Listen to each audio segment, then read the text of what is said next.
ಓಂ ಶಾಂತಿ. ತಾರೀಕು 27/2/2025 ಪ್ರಾತಃ ಮುರಳಿ. ಮಧುರ ಮಕ್ಕಳೇ, ಸತ್ಯ ಸಂಘವು ಜ್ಞಾನ ಮಾರ್ಗದಲ್ಲಿ ಸಿಗುತ್ತದೆ. ಈಗ ನೀವು ಸತ್ಯ ತಂದೆಯ ಸಂಘದಲ್ಲಿ ಕುಳಿತಿದ್ದೀರಿ. ತಂದೆಯ ನೆನಪಿನಲ್ಲಿ ಇರುವುದೆಂದರೆ ಸತ್ಸಂಗ ಮಾಡುವುದಾಗಿದೆ.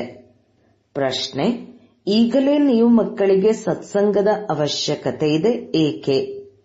ಉತ್ತರ: ಏಕೆಂದರೆ ತಮೋಪ್ರಧಾನ ಆತ್ಮವು ಸತ್ಯ ತಂದೆ, ಸತ್ಯ ಶಿಕ್ಷಕ ಮತ್ತು ಸದ್ಗುರುವಿನ ಸಂಘದಿಂದಲೇ ಸತೋಪ್ರಧಾನ ಅರ್ಥಾತ್ ಪತೀತರಿಂದ ಪಾವನವಾಗಲು ಸಾಧ್ಯ. ಸತ್ಸಂಗವಿಲ್ಲದೆ ನಿರ್ಬಲ ಆತ್ಮಗಳು ಬಲಶಾಲಿಯಾಗಲು ಸಾಧ್ಯವಿಲ್ಲ. ತಂದೆಯ ಸಂಘದಿಂದ ಆತ್ಮದಲ್ಲಿ ಪವಿತ್ರತೆಯ ಬಲವು ಬಂದು ಬಿಡುತ್ತದೆ. 21 ಜನ್ಮಗಳಿಗಾಗಿ ಜೀವನದ ದೋಣಿಯು ಪಾರಾಗಿ ಬಿಡುತ್ತದೆ. ಓಂ ಶಾಂತಿ. ಮಕ್ಕಳು ಸತ್ಸಂಗದಲ್ಲಿ ಕುಳಿತಿದ್ದೀರಿ. ಈ ಸತ್ಸಂಗದಲ್ಲಿ ಕಲ್ಪಕಲ್ಪವು ಕೇವಲ ಸಂಗಮ ಯುಗದಲ್ಲಿಯೇ ಮಕ್ಕಳು ಕುಳಿತುಕೊಳ್ಳುತ್ತೀರಿ. ಸತ್ಸಂಗವೆಂದು ಯಾವುದಕ್ಕೆ ಹೇಳಲಾಗುತ್ತದೆ ಎಂಬುದನ್ನು ಪ್ರಪಂಚದವರು ತಿಳಿದುಕೊಂಡಿಲ್ಲ. ಸತ್ಸಂಗವೆಂಬ ಹೆಸರು ಅವಿನಾಶಿಯಾಗಿ ನಡೆದು ಬರುತ್ತದೆ. ಭಕ್ತಿ ಮಾರ್ಗದಲ್ಲಿಯೂ ಸಹ ನಾವು ಇಂತಹ ಸತ್ಸಂಗಕ್ಕೆ ಹೋಗುತ್ತೇವೆಂದು ಹೇಳುತ್ತಾರೆ. ವಾಸ್ತವದಲ್ಲಿ ಭಕ್ತಿ ಮಾರ್ಗದಲ್ಲಿ ಯಾರೂ ಸತ್ಸಂಗಕ್ಕೆ ಹೋಗುವುದಿಲ್ಲ. ಜ್ಞಾನ ಮಾರ್ಗದಲ್ಲಿಯೇ ಸತ್ಸಂಗವಿರುತ್ತದೆ. ಈಗ ನೀವು ಸತ್ಸಂಗದಲ್ಲಿ ಕುಳಿತಿದ್ದೀರಿ. ಆತ್ಮಗಳು ಸತ್ಯ ತಂದೆಯ ಸಂಘದಲ್ಲಿ ಕುಳಿತಿದ್ದಾರೆ. ಮತ್ತೆಲ್ಲಿಯೂ ಆತ್ಮಗಳು ಪರಮಪಿತ ಪರಮಾತ್ಮನ ಸಂಘದಲ್ಲಿ ಕುಳಿತುಕೊಳ್ಳುವುದಿಲ್ಲ. ತಂದೆಯನ್ನು ಅರಿತುಕೊಂಡೇ ಇಲ್ಲ. ನಾವು ಸತ್ಸಂಗದಲ್ಲಿ ಹೋಗುತ್ತೇವೆಂದು ಬಲೆ ಹೇಳುತ್ತಾರೆ, ಆದರೆ ಅವರು ದೇಹಾಭಿಮಾನದಲ್ಲಿ ಬಂದು ಬಿಡುತ್ತಾರೆ. ನೀವು ದೇಹದ ಅಭಿಮಾನದಲ್ಲಿ ಬರುವುದಿಲ್ಲ, ಏಕೆಂದರೆ ನಾವು ಆತ್ಮಗಳಾಗಿದ್ದೇವೆ. ಸತ್ಯ ತಂದೆಯ ಸಂಘದಲ್ಲಿದ್ದೇವೆಂದು ನೀವು ತಿಳಿದಿದ್ದೀರಿ. ಮತ್ಯಾವ ಮನುಷ್ಯರು ಸತ್ಸಂಗದಲ್ಲಿ ಕುಳಿತುಕೊಳ್ಳಲು ಸಾಧ್ಯವಿಲ್ಲ. ಸತ್ಸಂಗವೆಂಬ ಹೆಸರು ಸಹ ಈಗಲೇ ಇದೆ. ಸತ್ಸಂಗದ ಯಥಾರ್ಥ ಅರ್ಥವನ್ನು ತಂದೆಯು ಈ ಸಮಯದಲ್ಲಿ ತಿಳಿಸಿಕೊಡುತ್ತಾರೆ. ನೀವಾತ್ಮಗಳು ಈಗ ಪರಮಾತ್ಮ ತಂದೆ ಅಂದರೆ ಯಾರು ಸತ್ಯವಾಗಿದ್ದಾರೆಯೋ ಅವರ ಜೊತೆಯಲ್ಲಿ ಕುಳಿತಿದ್ದೀರಿ. ಅವರು ಸತ್ಯ ತಂದೆ, ಸತ್ಯ ಶಿಕ್ಷಕ, ಸದ್ಗುರುವಾಗಿದ್ದಾರೆ. ಅಂದರೆ ಅರ್ಥ ನೀವು ಸತ್ಸಂಗದಲ್ಲಿ ಕುಳಿತಿದ್ದೀರಿ. ಬಲೆ ನೀವು ಇಲ್ಲಿ ಅಥವಾ ಮನೆಯಲ್ಲಿ ಕುಳಿತಿದ್ದೀರಿ, ಆದರೆ ತನ್ನನ್ನು ಆತ್ಮವೆಂದು ತಿಳಿದು ತಂದೆಯನ್ನು ನೆನಪು ಮಾಡುತ್ತೀರಿ. ನಾವಾತ್ಮಗಳು ಈಗ ಸತ್ಯ ತಂದೆಯನ್ನು ನೆನಪು ಮಾಡುತ್ತೇವೆ, ಅರ್ಥಾತ್ ಸತ್ಯ ಸಂಘದಲ್ಲಿದ್ದೇವೆ. ತಂದೆಯು ಮಧುಬನದಲ್ಲಿ ಕುಳಿತಿದ್ದಾರೆ. ತಂದೆಯನ್ನು ನೆನಪು ಮಾಡುವ ಅನೇಕ ಪ್ರಕಾರದ ಯುಕ್ತಿಗಳು ಸಿಗುತ್ತವೆ. ನೆನಪಿನಿಂದಲೇ ವಿಕರ್ಮಗಳು ವಿನಾಶವಾಗುತ್ತದೆ. ಇದು ಸಹ ಮಕ್ಕಳಿಗೆ ತಿಳಿದಿದೆ. ನಾವು 16 ಕಲಾ ಸಂಪೂರ್ಣರಾಗುತ್ತೇವೆ. ನಂತರ ಇಳಿಯುತ್ತಾ ಇಳಿಯುತ್ತಾ ಕಲೆಗಳು ಕಡಿಮೆಯಾಗುತ್ತಾ ಹೋಗುತ್ತವೆ. ಭಕ್ತಿಯೂ ಸಹ ಮೊದಲು ಅವ್ಯಭಿಚಾರಿಯಾಗಿರುತ್ತದೆ. ನಂತರ ಕೆಳಗೆ ಇಳಿಯುತ್ತಾ ವ್ಯಭಿಚಾರಿ ಭಕ್ತಿಯಾಗುವ ಕಾರಣ ತಮೋಪ್ರಧಾನವಾಗಿ ಬಿಡುತ್ತಾರೆ. ಮತ್ತೆ ಅವರಿಗೆ ಸತ್ಯ ಸಂಘವು ಅವಶ್ಯಕವಾಗಿ ಬೇಕು. ಇಲ್ಲವಾದರೆ ಹೇಗೆ ಪವಿತ್ರವಾಗುವುದು? ಆದ್ದರಿಂದ ಈಗ ನೀವಾತ್ಮಗಳಿಗೆ ಸತ್ಯ ಸಂಘವು ಸಿಕ್ಕಿದೆ. ಆತ್ಮಕ್ಕೆ ಗೊತ್ತಿದೆ ನಾವು ತಂದೆಯನ್ನು ನೆನಪು ಮಾಡಬೇಕು. ಅವರದೇ ಸಂಘವಾಗಿದೆ. ನೆನಪನ್ನು ಸಂಘವೆಂದು ಹೇಳುತ್ತಾರೆ. ಇದು ಸತ್ಯ ತಂದೆಯ ಸಂಘವಾಗಿದೆ. ಈ ದೇಹವಿದ್ದರೂ ಸಹ ನೀವಾತ್ಮಗಳು ನನ್ನನ್ನು ನೆನಪು ಮಾಡಿ. ಇದು ಸತ್ಯ ತಂದೆಯ ಸಂಘವಾಗಿದೆ. ಹೀಗೆ ಇವರಿಗೆ ದೊಡ್ಡ ವ್ಯಕ್ತಿಯ ಸಂಘವು ಹಿಡಿದಿದೆ. ಆದ್ದರಿಂದ ದೇಹಾಭಿಮಾನಿಯಾಗಿ ಬಿಟ್ಟಿದ್ದಾರೆಂದು ಹೇಳುತ್ತಾರಲ್ಲವೇ? ಈಗ ನಿಮ್ಮ ಸಂಘವು ಸತ್ಯ ತಂದೆಯ ಜೊತೆ ಇದೆ. ಇದರಿಂದ ನೀವು ತಮೋಪ್ರಧಾನರಿಂದ ಸತೋಪ್ರಧಾನವಾಗಿ ಬಿಡುತ್ತೀರಿ. ತಂದೆಯು ತಿಳಿಸುತ್ತಾರೆ, ನಾನು ಒಂದೇ ಬಾರಿ ಬರುತ್ತೇನೆ. ಈಗ ಪರಮಾತ್ಮನೊಂದಿಗೆ ಆತ್ಮದ ಸಂಘ ಇರುವ ಕಾರಣ ನೀವು 21 ಜನ್ಮಗಳಿಗಾಗಿ ಪಾರಾಗಿ ಬಿಡುತ್ತೀರಿ. ನಂತರ ನಿಮಗೆ ದೇಹದ ಸಂಘವು ಹಿಡಿಯುತ್ತದೆ. ಇದು ಸಹ ನಾಟಕದಲ್ಲಿ ಮಾಡಲ್ಪಟ್ಟಿದೆ. ತಂದೆಯು ತಿಳಿಸುತ್ತಾರೆ, ನನ್ನ ಜೊತೆ ನೀವು ಮಕ್ಕಳ ಸಂಘ ಇರುವುದರಿಂದ ನೀವು ಸತೋಪ್ರಧಾನರಾಗಿ ಬಿಡುತ್ತೀರಿ. ಅದಕ್ಕೆ ಸತ್ಯಯುಗವೆಂದು ಹೇಳಲಾಗುತ್ತದೆ. ಆತ್ಮವು ನಿರ್ಲೇಪವಾಗಿದೆ. ಎಲ್ಲರೂ ಪರಮಾತ್ಮನೇ ಪರಮಾತ್ಮನಾಗಿದ್ದಾರೆಂದು ಸಾಧು ಸಂತ ಮೊದಲಾದವರು ತಿಳಿಯುತ್ತಾರೆ. ಅಂದರೆ ಪರಮಾತ್ಮನಲ್ಲಿ ಈಗ ತುಕ್ಕು ಉಂಟಾಗುವುದೆಂದರ್ಥ. ಆದರೆ ಪರಮಾತ್ಮನಲ್ಲೆಂದೂ ತುಕ್ಕು ಬೀಳಲು ಸಾಧ್ಯವಿಲ್ಲ. ತಂದೆಯು ಕೇಳುತ್ತಾರೆ, ಪರಮಾತ್ಮನಾದ ನನ್ನಲ್ಲಿ ತುಕ್ಕು ಉಂಟಾಗುತ್ತದೆಯೇ? ಇಲ್ಲ, ನಾನಂತೂ ಸದಾ ಪರಮಧಾಮದಲ್ಲಿರುತ್ತೇನೆ, ಏಕೆಂದರೆ ನಾನು ಜನನ ಮರಣ ಚಕ್ರದಲ್ಲಿ ಬರುವುದಿಲ್ಲ. ಇದನ್ನು ನೀವು ಮಕ್ಕಳು ತಿಳಿದುಕೊಂಡಿದ್ದೀರಿ. ನಿಮ್ಮಲ್ಲಿಯೂ ಕೆಲವರದು ತಂದೆಯ ಜೊತೆ ಹೆಚ್ಚಿನ ಸಂಘವಿದೆ, ಕೆಲವರದು ಕಡಿಮೆ. ಇನ್ನು ಕೆಲವರದು ಒಳ್ಳೆಯ ರೀತಿಯಲ್ಲಿ ಪುರುಷಾರ್ಥ ಮಾಡಿ ಯೋಗದಲ್ಲಿರುತ್ತಾರೆ. ಎಷ್ಟು ಸಮಯ ಆತ್ಮವು ತಂದೆಯ ಸಂಘದಲ್ಲಿರುವುದೋ ಅಷ್ಟು ಲಾಭವಿದೆ. ವಿಕರ್ಮಗಳು ವಿನಾಶವಾಗುತ್ತದೆ. ತಂದೆಯು ತಿಳಿಸುತ್ತಾರೆ, ಆತ್ಮಗಳೇ ತಂದೆಯಾದ ನನ್ನನ್ನು ನೆನಪು ಮಾಡಿ, ನನ್ನ ಸಂಘ ಮಾಡಿ. ನಾನು ಈ ಶರೀರದ ಆಧಾರ ಪಡೆದುಕೊಳ್ಳಬೇಕಾಗುತ್ತದೆ. ಇಲ್ಲವೆಂದರೆ ಪರಮಾತ್ಮನು ಮಾತನಾಡುವುದಾದರೂ ಹೇಗೆ? ಆತ್ಮಗಳು ಕೇಳುವುದಾದರೂ ಹೇಗೆ? ಈಗ ನೀವು ಮಕ್ಕಳ ಸಂಘವು ಸತ್ಯ ತಂದೆಯ ಜೊತೆ ಇದೆ. ಸತ್ಯ ತಂದೆಯನ್ನು ನಿರಂತರ ನೆನಪು ಮಾಡಬೇಕು. ಆತ್ಮವು ಸತ್ಯ ಸಂಘ ಮಾಡಬೇಕು. ಆತ್ಮವು ವಿಚಿತ್ರವಾಗಿದೆ, ಪರಮಾತ್ಮನು ವಿಚಿತ್ರವಾಗಿದ್ದಾರೆ. ಪ್ರಪಂಚವು ವಿಚಿತ್ರವಾಗಿದೆ. ಈ ಪ್ರಪಂಚವು ಹೇಗೆ ಸುತ್ತುತ್ತದೆ, ಇದು ಸಹ ವಿಚಿತ್ರವಾಗಿದೆ. ನೀವು ಇಡೀ ನಾಟಕದಲ್ಲಿ ಸರ್ವತೋಮುಖ ಪಾತ್ರವನ್ನು ಅಭಿನಯಿಸುತ್ತೀರಿ. ನೀವಾತ್ಮಗಳಲ್ಲಿ 84 ಜನ್ಮಗಳ ಪಾತ್ರವು ನಿಗದಿಯಾಗಿದೆ. ಇದು ಸಹ ವಿಚಿತ್ರವಾಗಿದೆ. ಸತ್ಯಯುಗಿ ಆತ್ಮಗಳು ಮತ್ತು ಈಗಿನ ಆತ್ಮಗಳು, ಅದರಲ್ಲಿಯೂ ನೀವಾತ್ಮಗಳು ಎಲ್ಲರಿಗಿಂತ ಹೆಚ್ಚಿನ ಸರ್ವತೋಮುಖಿಯಾಗಿದ್ದೀರಿ. ನಾಟಕದಲ್ಲಿ ಕೆಲವರದು ಆರಂಭದಿಂದಲೇ ಪಾತ್ರವಿರುತ್ತದೆ, ಕೆಲವರದು ನಡುವೆ, ಇನ್ನು ಕೆಲವರ ಪಾತ್ರವು ಕೊನೆಯಲ್ಲಿರುತ್ತದೆ. ಅವೆಲ್ಲವೂ ಕ್ಷಣಿಕ ನಾಟಕವಾಗಿದೆ. ಅವು ಸಹ ಈಗಲೇ ರಚಿಸಲ್ಪಟ್ಟಿದೆ. ಈಗ ವಿಜ್ಞಾನದ ಎಷ್ಟೊಂದು ಪ್ರಭಾವವಿದೆ. ಸತ್ಯಯುಗದಲ್ಲಿ ಇನ್ನೆಷ್ಟು ವಿಜ್ಞಾನದ ಬಲವಿರಬಹುದು? ಹೊಸ ಪ್ರಪಂಚವು ಎಷ್ಟು ಬೇಗನೆ ತಯಾರಾಗಬಹುದು? ಅಲ್ಲಿ ಪವಿತ್ರತೆಯ ಬಲವು ಮುಖ್ಯವಾದುದಾಗಿದೆ. ಈಗ ನಿರ್ಬಲರಿದ್ದಾರೆ, ಸತ್ಯಯುಗದಲ್ಲಿ ಬಲಶಾಲಿಗಳಿರುತ್ತಾರೆ. ಈ ಲಕ್ಷ್ಮೀನಾರಾಯಣರು ಶಕ್ತಿಶಾಲಿಗಳಲ್ಲವೇ? ಈಗ ರಾವಣನು ಶಕ್ತಿಯನ್ನು ಕಸಿದುಕೊಂಡಿದ್ದಾನೆ. ಮತ್ತೆ ನೀವು ಆ ರಾವಣನ ಮೇಲೆ ಎಷ್ಟೊಂದು ಶಕ್ತಿಶಾಲಿಗಳಾಗುತ್ತೀರಿ. ಎಷ್ಟು ಸತ್ಯ ತಂದೆಯ ಸಂಘ ಮಾಡುವಿರೋ, ಅರ್ಥಾತ್ ಆತ್ಮವು ಎಷ್ಟು ತಂದೆಯನ್ನು ನೆನಪು ಮಾಡುವುದೋ ಅಷ್ಟು ಬಲಶಾಲಿಯಾಗುತ್ತದೆ. ವಿದ್ಯೆಯಲ್ಲಿಯೂ ಸಹ ಬಲ ಸಿಗುತ್ತದೆಯಲ್ಲವೇ? ನಿಮಗೂ ಬಲ ಸಿಗುತ್ತದೆ. ಇಡೀ ವಿಶ್ವದ ಮೇಲೆ ನೀವು ಆಳ್ವಿಕೆ ನಡೆಸುತ್ತೀರಿ. ಸಂಗಮ ಯುಗದಲ್ಲಿಯೇ ಸತ್ಯ ತಂದೆಯ ಜೊತೆ ಆತ್ಮದ ಯೋಗವಾಗುತ್ತದೆ.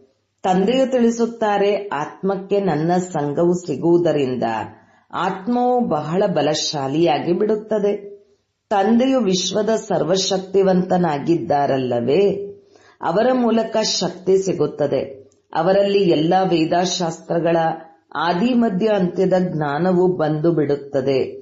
ಹೇಗೆ ತಂದೆಯು ಸರ್ವಶಕ್ತಿವಂತನಾಗಿದ್ದಾರೆ, ಹಾಗೆಯೇ ನೀವು ಸಹ ಸರ್ವಶಕ್ತಿವಂತರಾಗುತ್ತೀರಿ. ವಿಶ್ವದ ಮೇಲೆ ನೀವು ರಾಜ್ಯಭಾರ ಮಾಡುತ್ತೀರಿ. ನಿಮ್ಮಿಂದ ಯಾರೂ ಕಸಿದುಕೊಳ್ಳಲು ಸಾಧ್ಯವಿಲ್ಲ. ನಿಮಗೆ ನನ್ನ ಮೂಲಕ ಎಷ್ಟೊಂದು ಬಲವು ಸಿಗುತ್ತದೆ. ಇವರಿಗೂ ಬಲವು ಸಿಗುತ್ತದೆ. ತಂದೆಯನ್ನು ಎಷ್ಟು ನೆನಪು ಮಾಡುತ್ತೀರೋ ಅಷ್ಟು ಬಲವು ಸಿಗುವುದು. ತಂದೆಯು ಮತ್ಯಾವುದೇ ಕಷ್ಟವನ್ನು ಕೊಡುವುದಿಲ್ಲ. ಕೇವಲ ನೆನಪು ಮಾಡಬೇಕಷ್ಟೆ. 84 ಜನ್ಮಗಳ ಚಕ್ರವು ಈಗ ಪೂರ್ಣವಾಗಿದೆ. ಹಿಂತಿರುಗಿ ಹೋಗಬೇಕು. ಇದನ್ನು ತಿಳಿದುಕೊಳ್ಳುವುದೇನೂ ದೊಡ್ಡ ಮಾತಲ್ಲ. ಹೆಚ್ಚಿನ ವಿಸ್ತಾರದಲ್ಲಿ ಹೋಗುವ ಅವಶ್ಯಕತೆ ಇಲ್ಲ. ಬೀಜವನ್ನು ತಿಳಿದುಕೊಳ್ಳುವುದರಿಂದ ಇಡೀ ವೃಕ್ಷವು ಹೇಗೆ ಬರಬಹುದೆಂದು ತಿಳಿದುಕೊಳ್ಳಬಹುದು. ಬುದ್ಧಿಯಲ್ಲಿ ಸಾರ ರೂಪದಲ್ಲಿ ಬಂದು ಬಿಡುತ್ತದೆ. ಇವು ಬಹಳ ವಿಚಿತ್ರವಾದ ಮಾತುಗಳಾಗಿವೆ. ಭಕ್ತಿ ಮಾರ್ಗದಲ್ಲಿ ಮನುಷ್ಯರು ಎಷ್ಟೊಂದು ಪೆಟ್ಟು ತಿನ್ನುತ್ತಾರೆ, ಪರಿಶ್ರಮ ಪಡುತ್ತಾರೆ, ಸಿಗುವುದೇನೂ ಇಲ್ಲ.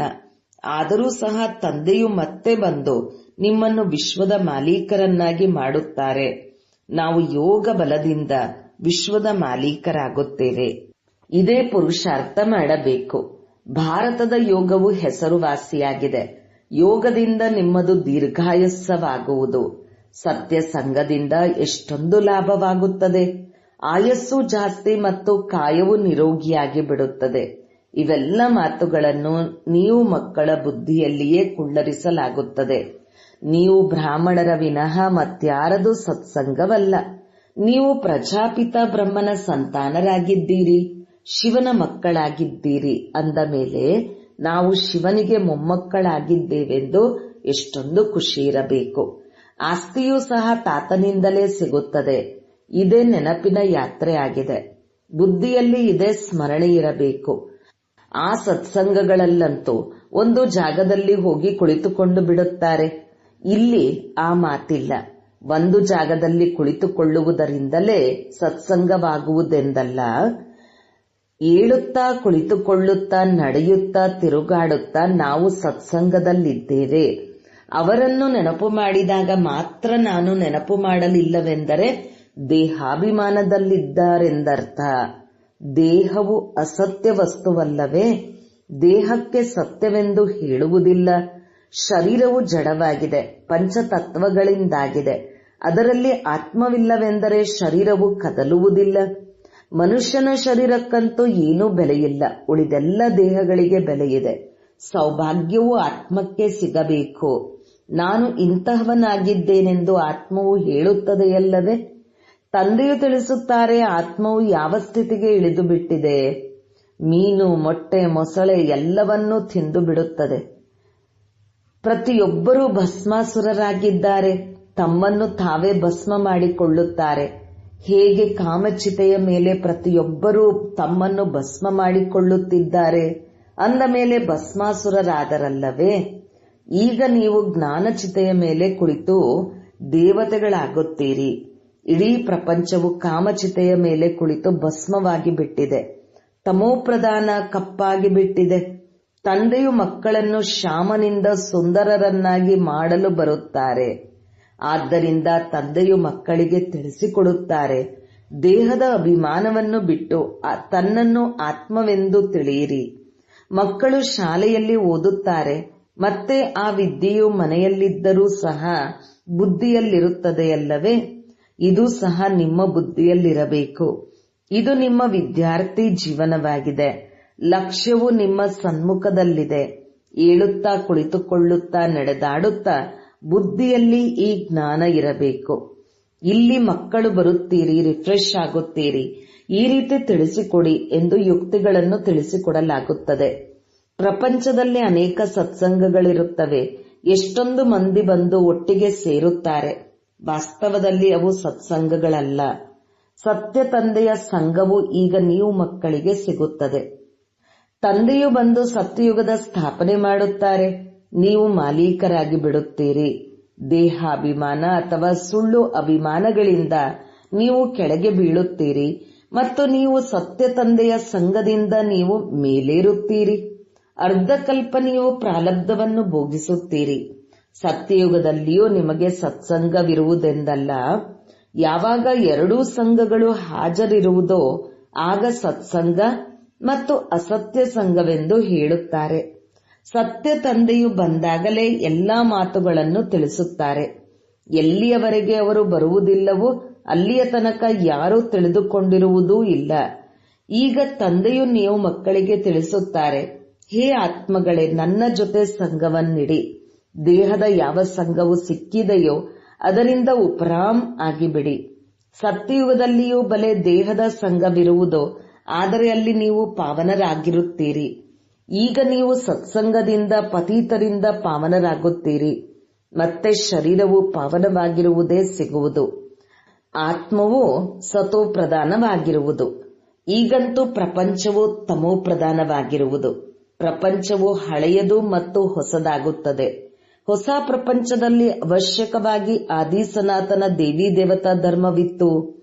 ಇಂದು ಈಗ ಆ ಧರ್ಮವನ್ನು ಮುಚ್ಚಿ ಹಾಕಿ ಆದಿ ಸನಾತನ ಹಿಂದೂ ಧರ್ಮವೆಂದು ಹೇಳಿಕೊಳ್ಳುತ್ತಾರೆ. ಗೊಂದಲಕ್ಕೊಳಗಾಗಿದ್ದಾರೆ. ಈಗ ನೀವು ಭಾರತವಾಸಿಗಳು ತಿಳಿದುಕೊಂಡಿದ್ದೀರಿ, ನಾವು ಪ್ರಾಚೀನ ದೇವಿ ದೇವತಾ ಧರ್ಮದವರಾಗಿದ್ದೆವು, ಸತ್ಯಯುಗದ ಮಾಲೀಕರಾಗಿದ್ದೆವು.